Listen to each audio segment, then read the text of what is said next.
Hi, welcome back to our On Credit video. Let me start with our macro view. We're not too concerned about US economic downturn, given the combination of resilient economic activity and very strong earnings. In our view, this environment limits the room that the Fed can match the 325 basis points cuts currently priced by December of next year. Although low oil prices and strong disinflation coming from China have helped offset some of the impact on tariffs, inflation remains historically high at around 3%, which is above the Fed 2% target for a fifth consecutive year. We believe the US Treasury market is also pricing a very weak growth trajectory, which is unlikely to materialize. This is why we're underweight Treasury bonds at the front end 1 to 3 year sector and a little bit longer in the 7 to 10 year segment. We expect the confluence of factors that are likely to support liquidity, including the reopening of US government.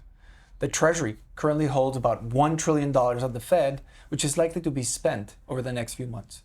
Another supportive factor is $60 billion in annualized impact from the end of the Fed's quantitative tightening policy that is starting in December 1st. Finally, the Supreme Court potential decision to strike down the US tariffs and compel the government to send refunds could reach around 100 to 150 billion. We also believe there's upside risks to growth in 2026, given the spending benefits of the 2026 World Cup, the 250th anniversary of the US, and the midterm elections in November 2026.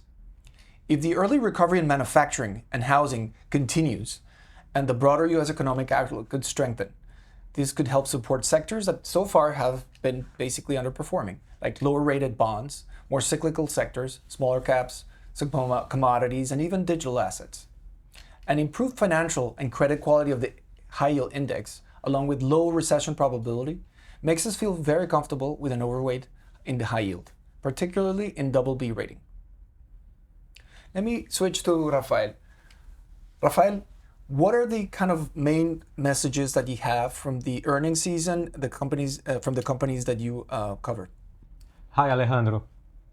The earnings season delivered another strong performance in developed markets and coming better than expected for EM issuers on our coverage.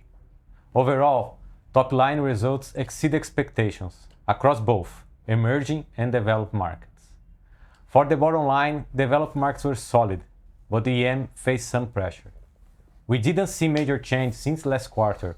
Corporate balance sheets remain healthy and credit spreads still tight compared to history.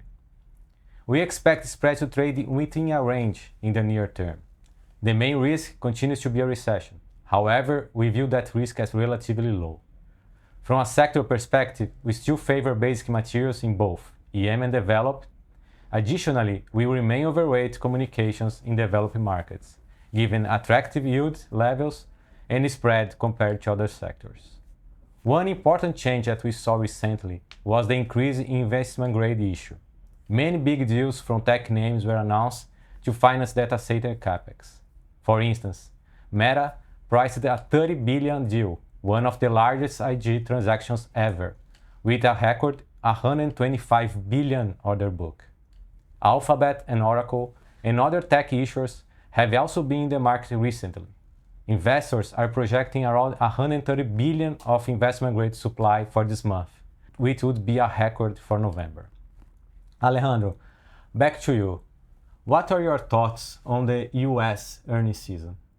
Thank you, Rafael. So first, in terms of tariffs, the concern really saw a second consecutive quarter decline after nearly 90% of the companies were raising it as an issue in the first quarter.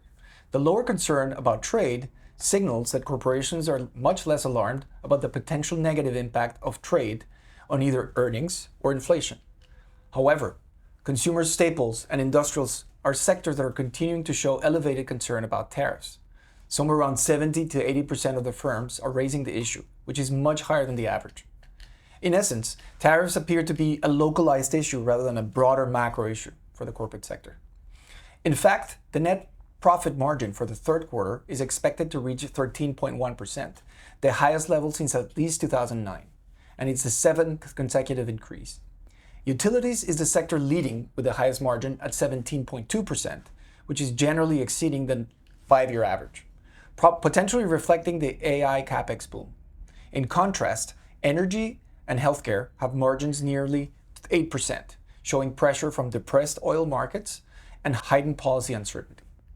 Over 90% of the companies have reported earnings so far, and the growth is expected to reach 13.1%. This is the 9th consecutive quarter of positive growth and about 4 consecutive quarters of double-digit growth. In our view, these are exceptional results that emphasize the overall health of the US economy and the corporate sector, even with highly elevated policy uncertainty. Let me now switch to Marcelo. There have been some credit concerns in either private credit or emerging markets. Do you think this is potentially broadening, or do you think it's going to remain more of an idiosyncratic and limited issue? And the second question is, how are you positioning for the year end, and how are you thinking about next year in terms of portfolio allocations? That's right, Alejandro. We have been getting questions about the impact of recent events in US credit markets and emerging markets.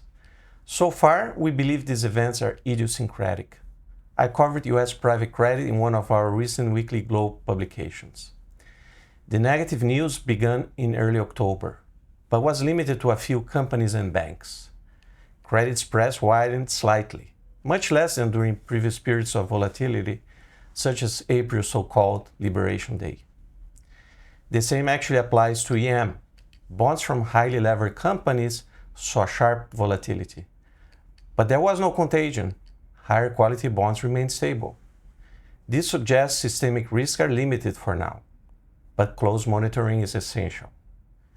2025 has been a strong year for credit. Solid spreads combined with stable US Treasuries have delivered returns of around 6 to 8% across most asset classes. Yields aren't as attractive as they were at the start of the year, but we still favor the intersection of investment grade and high yield. Our preference has gradually shifted toward high yield, particularly higher quality names, BB rated issuers, as you mentioned, with maturities between 5 and 10 years in both US and emerging markets. Looking ahead to 2026, the bar is higher, giving slightly lower yields. That's why we believe moving slightly down the credit curve while controlling for credit risk is the best positioning for next year. Marcelo and Rafael, thank you very much for your insights. I also want to thank our audience for joining us. If you have any questions, please feel free to reach out to your banker or your investor, and we really hope to see you next time.